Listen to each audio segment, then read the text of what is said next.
Esse é o Ancapsu e nós vamos falar agora do incêndio que teve lá no Projac na Globo, né? Parece que a cidade cenográfica da próxima novela das 19 horas da Globo pegou fogo, e pegou fogo feio. Parece que foi um fogo de grandes proporções aqui, destruiu muita coisa. Infelizmente, um prejuízo muito grande. Pelo lado positivo, parece que não haviam gravações no momento, então não teve nenhuma vítima, não teve feridos nem mortos, felizmente. Menos mal nessa situação, né? Eu imagino que a Globo tenha seguro disso daí, e a grande dúvida que fica é, tem acontecido um bocado de incêndios na Globo, né? Aliás, a Globo é conhecida por incêndios, e a gente fica preocupando porque, assim, rolam algumas histórias que lá em 1976 teve um incêndio da Globo altamente suspeito. Vamos entender essa história aqui. Essa notícia foi sugerida por Braulio Pinto, o Químico Meu, Peter Pauta Atrasada, Presente-se no RH e várias outras pessoas. Obrigado aí ao pessoal que sugeriu notícias lá no nosso site, no visãolibertaria.com, e obrigado a você que está assistindo o nosso vídeo. Se você gosta do nosso conteúdo, por favor, deixe o seu like, se inscreva aqui no canal, né? Pois bem, então o incêndio que aconteceu ontem na Globo, realmente muito triste, lá no Projac, né, no Parque Cenográfico da próxima novela das 19 horas. Vocês sabem, o Projac é uma enorme área que a Globo tem ali em Jacarepaguá, ali na zona oeste da cidade do Rio de Janeiro. É muito valorizado, é um lugar que é de residência de rico mesmo, e tem esse parque enorme com vários estúdios, várias coisas.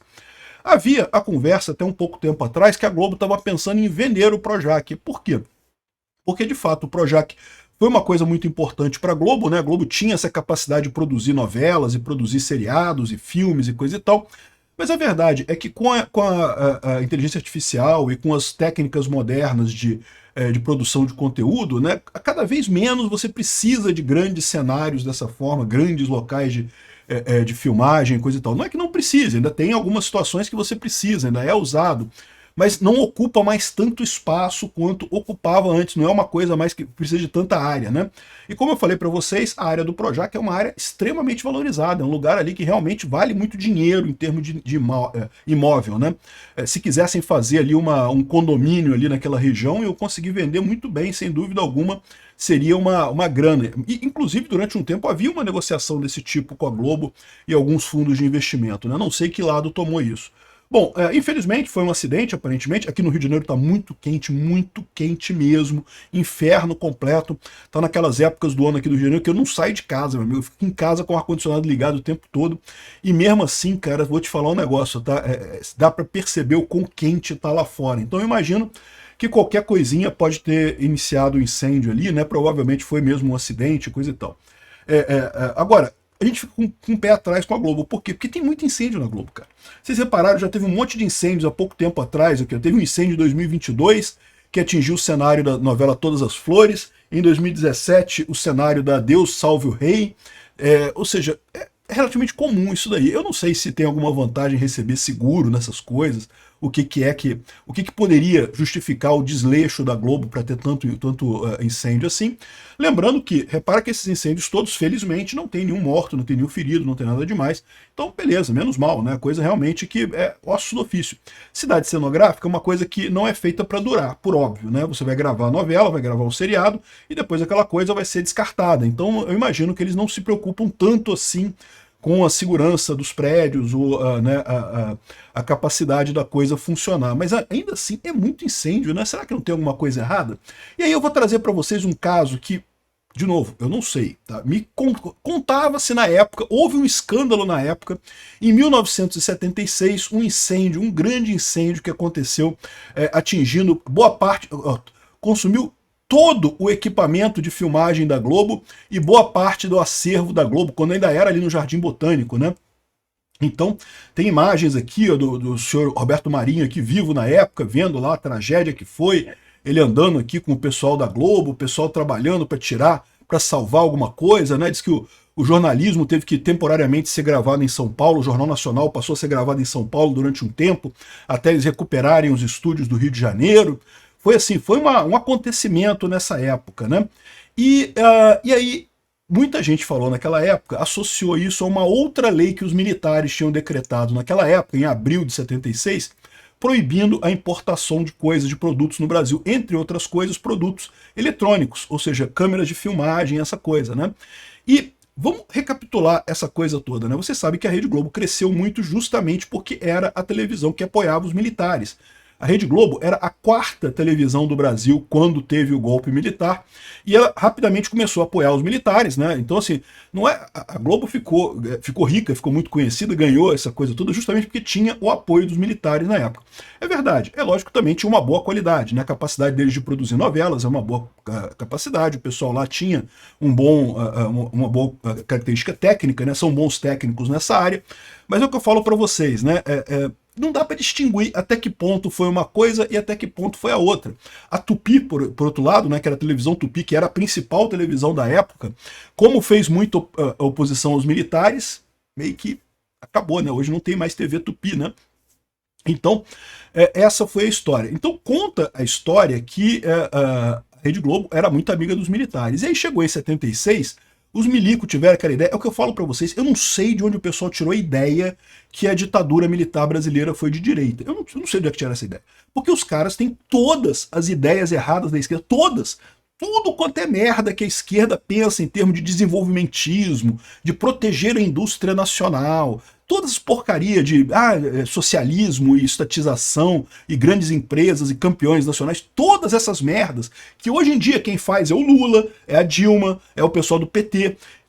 Essas coisas, os militares faziam, era a mesma coisa. Olha só, isso aqui, ó, esse decreto-lei que impedia a importação de um monte de coisas na época, pegou muita gente de surpresa.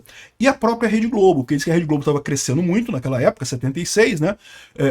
Era o auge do crescimento da Globo, e aí ela se viu no meio de uma roubada, porque ela estava querendo justamente comprar muita coisa para expandir a produção dela, e com essa lei dos militares, não podia fazer isso, não tinha como fazer, porque, né, a lei proibia, botava uma taxa altíssima de importação aqui. Essas coisas, tudo aqui, ó, 400% é bebida alcoólica, não sei o que lá, enfim, botava tarifas altíssimas na importação com a ideia, aquela ideia burra, aquela ideia típica do Lula de dizer que vai proteger a indústria nacional. Não, porque a gente tem que ajudar os produtores nacionais, a indústria nacional, vamos botar imposto na importação e coisa e tal. Ou seja, os militares, que eram amiguinhos da Globo, ferraram a Globo com essa lei, né? Só que não tem nada que não se resolva. Parece que em algum lugar da lei aqui, eu confesso que eu nem conheço essa lei direito aqui, essa aqui já é lei antiga, já não tem mais validade, né?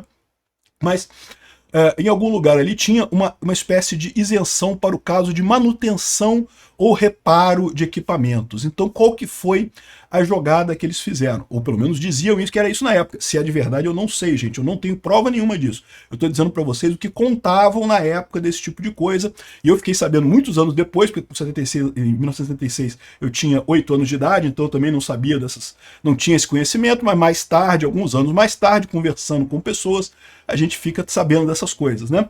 Então, o que parece que eles acordaram com o Roberto Marinho lá, o Roberto Marinho concordou com os militares, né?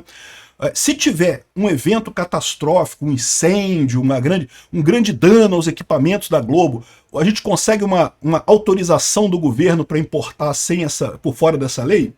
Consegue, mas tem que ser um negócio muito catastrófico. 2 dias depois, incêndio na Globo, pega fogo em tudo. Não teve nenhum ferido, nenhum morto. Felizmente, que bom que não teve nenhum ferido, nenhum morto, mas pegou fogo em todo o equipamento. Todo o equipamento da Globo pegou fogo. Nesse dia, foi no dia 4 de junho de 76, e aí eles conseguiram uma licença especial para importar equipamento, né? Eu não sei se a licença era para só importar o equipamento que foi perdido no incêndio, ou se podia importar à vontade. Porque se podia importar à vontade, né, fica mais feio ainda. Como eu falo para vocês, a Globo estava preocupada naquela época porque ela estava crescendo. Ela tinha que importar um monte de câmera, um monte de coisa para fazer isso. Mas mesmo que fosse para importar só a mesma quantidade de equipamentos que já tinha ali, vocês sabem que câmeras de televisão, câmeras normais, na verdade, qualquer câmera, qualquer dispositivo eletrônico, né, com o tempo fica muito melhor, né? Então, assim, você perder uma câmera velha e comprar uma câmera nova, você está tendo uma vantagem só nisso daí, né? Já é um equipamento muito mais avançado do que o que tinha antes, né? Enfim, se é verdade, se é mentira, a gente nunca vai ficar sabendo dessa história. Mas parabéns à Rede Globo por contornar esse esquema aí dos da besteira, do socialismo dos militares aqui de 76, de proibir importação, para prestigiar a indústria nacional, fudeu todo mundo. É igual a lei de informática. A lei de informática foi depois, foi em 91, com o Collor, né? Outra lambança que puta que atrasou o Brasil décadas no desenvolvimento, porque era proibido de comprar computador fora do Brasil, imagina. Aí os computadores no Brasil era tudo uma porcaria e era basicamente computador de fora remontado aqui no Brasil. Só pegavam as peças, montavam. Qual indústria nacional que tinha aí? É a mesma coisa com a taxa das blusinhas, né? Ah, não, o Lula botou as taxas da blusinha para ajudar a Riachuelo, a Magazine Luiza, não sei o que lá. Aí o que esses caras fazem? Eles compram lá da China, exatamente o que a gente fazia, de comprar da China, aí revendem aqui mais caro para vocês. Ou seja, porra nenhuma, não tem, que vantagem que você tem nisso? O que você ganhou em termos de conhecimento nisso daí, né? É o que eu falo, mercado é o seguinte, ou o mercado se desenvolve por conta própria, pela interesse e pela vontade das pessoas que estão atuando nele, ou ele não se desenvolve. Não vai ser governo que vai ajudar o mercado a se desenvolver, não vai ser governo que vai ajudar a indústria a se desenvolver. Um erro enorme. Parabéns à Rede Globo por contornar mais uma lambança dos milico de 64, cambada de esquerdista esses milico de 64. Obrigado por assistir o vídeo até o final. Além de curtir, compartilhar e se inscrever no canal, considere se tornar patrocinador com valores a partir de R$ 1,99. Clique no botão Seja Membro abaixo para saber as condições e vantagens de patrocinar o canal. Mais informações sobre o nosso projeto, visite nossos sites indicados na tela.